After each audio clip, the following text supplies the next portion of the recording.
পাঁচ দিয়ে আমরা একে গুণ করব। 5 একে 5, তাহলে এখন 12টা 5।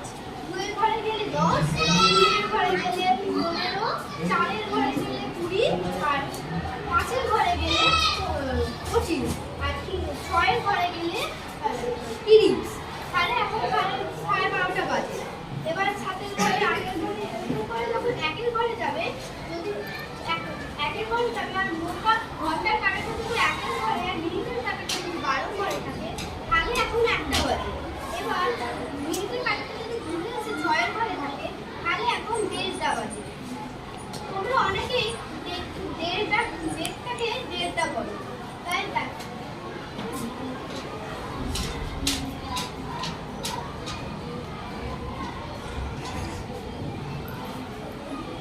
এখন 1:30 বাজে। আর আবার যখন ঘুরে এসে কাঁটা 2:30 হবে, তখন এখন বাজে 2:30।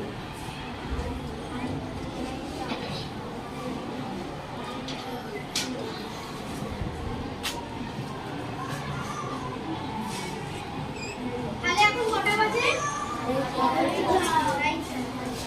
এবার এরপর থেকে প্রত্যেকটা কাঁটা যখন ঘুরে এসে 30 এর ঘরে যাবে, তার মানে 3:30, 4:30, 5:30, 6:30, 7:30, 8:30, 9:30, 10:30, 11:30, তখন 12টা বাজে।